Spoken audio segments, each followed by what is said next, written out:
आता बातमी ऊस उत्पादक शेतकऱ्यांच्या दृष्टीने महत्त्वाची। देशांतर्गत बाजारात साखरेच्या वाढत्या किमतींवर नियंत्रण ठेवण्यासाठी केंद्र सरकारने मोठा निर्णय घेतलाय। साखरेच्या निर्यातीवर केंद्र सरकारने 30 सप्टेंबरपर्यंत तातडीची बंदी लागू केली आहे। यामध्ये कच्ची साखर, पांढरी साखर आणि शुद्ध साखर यांचा समावेश आहे। देशांतर्गत बाजारपेठेत साखरेच्या किमतीवरचा दबाव वाढतोय, त्यामुळे साखर निर्यातीवर निर्बंध घालून देशांतर्गत साखरेचा पुरवठा सुधारेल आणि किमतीवर नियंत्रण राहील यासाठी निर्णय घेण्यात आलाय। भारत हा ब्राझीलनंतर जगातला दुसरा सर्वात मोठा साखर उत्पादक देश मानला जातो, त्यामुळे भारताच्या या निर्णयाचा आंतरराष्ट्रीय साखर बाजारावर मोठा परिणाम होईल अशी शक्यता व्यक्त होतीये।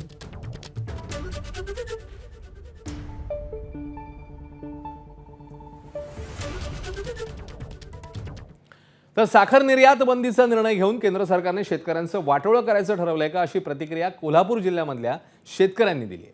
पाहूया। केंद्र सरकारनं साखर निर्यात बंदीचं धोरण ठरवलं।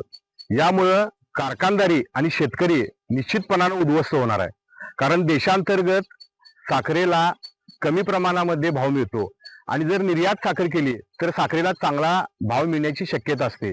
साखरेला जर चांगला भाव मिळाला तर शेतकऱ्यांना सुद्धा चांगल्या पद्धतीने त्यांच्या उत्पादन खर्चावर आधारित त्यांना हमी भाव चांगल्या पद्धतीने देता येईल।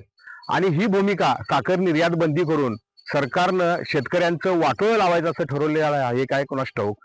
अत्यंत गंभीर व तातडीने साखरबंदीचा आदेश काढलेला आहे, तो त्वरित मागे घ्यावा अशी आमची एक शेतकऱ्यांची मागणी आहे।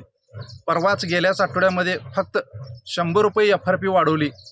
100 रुपये कुठल्या बेसवर वाढवली ह्याचं काही गणित आम्हाला कळालेलं नाही, कारण 100 रुपये म्हणजे एकदम छोटीशी मदत आहे शेतकऱ्यांसाठी।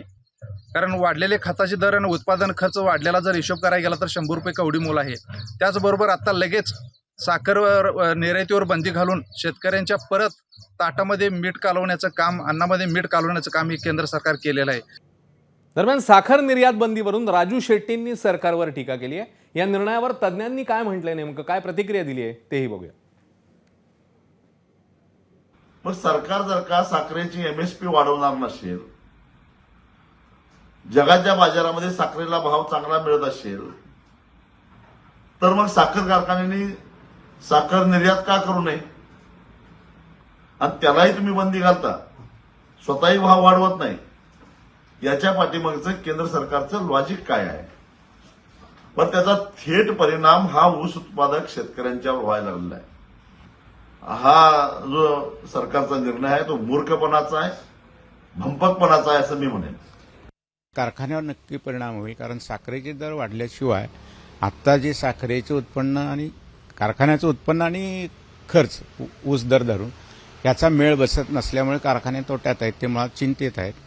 त्यांची शासनाकडे मागणी आहे की एकतर आम्हाला थेट मदत करा, सबसिडी द्या 500 रुपये टनाला ऊसाच्या, आमची कर्ज पुनर्गठन करा, त्याचे व्याजाचे दर कमी करा आणि तातडीने आम्हाला नवीन सॉफ्ट लोन द्या, हे राज्याकडे मागणी आहेत। आणि केंद्र शासनाच्या पातळीवर साखरेचे दर FRPच्या तुलनेत वाढवा आणि त्या तुलनेत इथेनॉलचे दर वाढवा, ह्या मागण्या आहेत।